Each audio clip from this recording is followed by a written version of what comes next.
day, students. It's Mr. Sargent here with your Tuesday recap video for, well, we had a different kind of day today. Ladies and gentlemen, today our major focus was on our iReady diagnostic test. Now, today you took reading, tomorrow you're going to take math.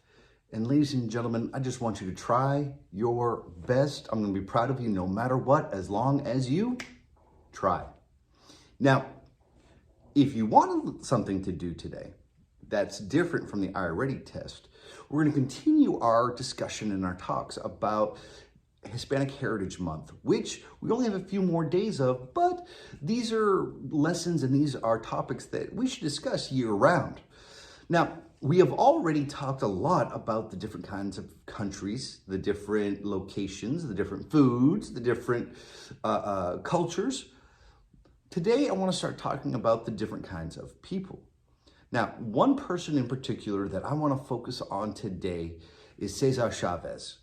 Now, when we talk about an incredible leader and someone who led by example, Cesar Chavez is a great example of that. So in today's lessons, it's going to be a little bit different because we don't just have one thing to do learning about Cesar Chavez, but we have two. We have a book that we're going to read together, and we have a vocabulary video that we're going to watch as well. And at the end, I'll share with you what I'd love for you to try on your own. And, well, most of all, today it's about learning about the man, Cesar Chavez. So the first thing we're going to do is read a book called Cesar Chavez that tells us a little bit about a biography. Now, a biography is a book or story written about somebody else. And today in this biography, we're going to learn a little bit more about Cesar Chavez. So make sure you are following along, reading along, and listening and learning about this great man. Early life. Cesar Chavez was born on March 31st, 1927. He grew up near Yuma, Arizona. His family had a farm. Cesar's parents were from Mexico. They came to the United States before he was born. They taught him to help the less fortunate. Cesar's family lost their farm when he was 11. They moved to California for work. They became migrant farm workers. Taking a stand. Farm work was very hard.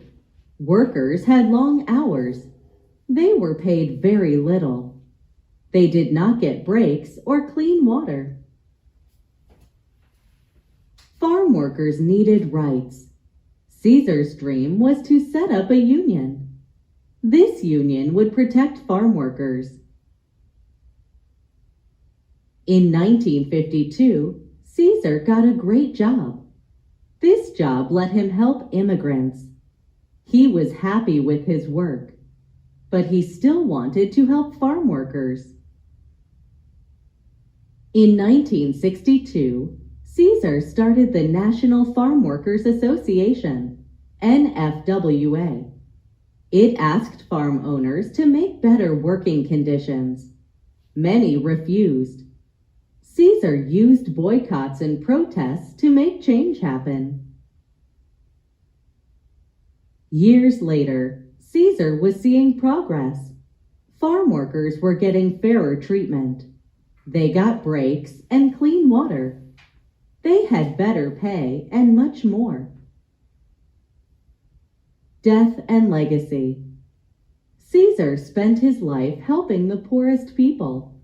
He taught farm workers about their rights, and he worked hard to get them those rights. He died on April 23, 1993. Such incredible information found in that book, but we're not done. We're not done, ladies and gentlemen. Next, you're going to view a vocabulary video on Cesar Chavez. Now, see what you can do to compare the information that you learned about in the book to the video you're going to watch next. So, ladies and gentlemen, sit back and listen. Cesar Chavez was born in Arizona in 1927 to a Mexican-American family with a ranch and a small grocery store. He would later become an iconic labor leader and civil rights activist. This is his story. Raised on a farm near the Mexican border in Yuma, Arizona, next to California. When he was a kid, his family was scammed, cheated out their livelihood and land, so they left everything behind, searching for a new life. They worked the earth as migrant farmers, following the weather and the harvest. This meant a lot of moves and a lot of schools, which was hard for him because one of the rules, you're not allowed to speak Spanish, made it hard for him to manage. Many different schools, nearly 36, but by 8th grade said, I'm not doing this. Not everything that happens in this life is good. A lesson that he learned from his childhood. Si se puede, it can be done. Si se puede, it can be done. Si se puede, it can be done. Si se puede, it can be done. Life experiences motivated him, and by 25 he had started working in a Latinx civil rights organization, improving community relations. 10 years later, 1962, Chavez made plans to build something new. He co-founded a group with Dolores Huerta to make the working conditions better. The National Farm Workers Association, they later renamed it. They lobbied for better pay, unemployment insurance for when the jobs went away, and collective bargaining rights, determining terms that make the job nice, like wages, hours, and perks, so that employees felt good about going to work. Si se puede, it can be done. Si se puede, it can be done. Si se puede, it can be done. Si se puede, it can be done.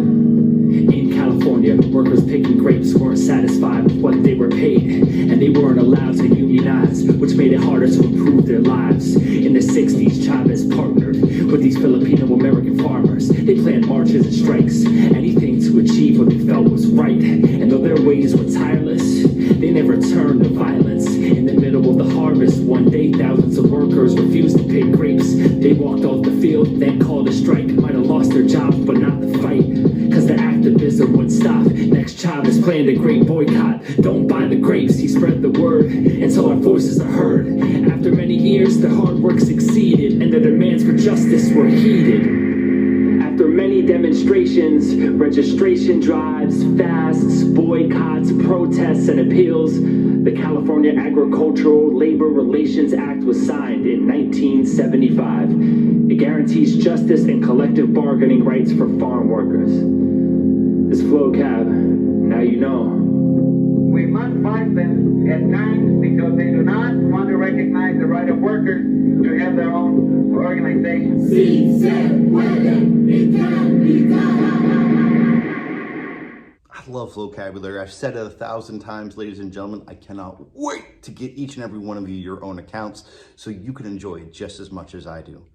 But I asked a question before the video that asked, I want you to compare the information that you found in the book and the video. And ladies and gentlemen, there was a ton of similarities.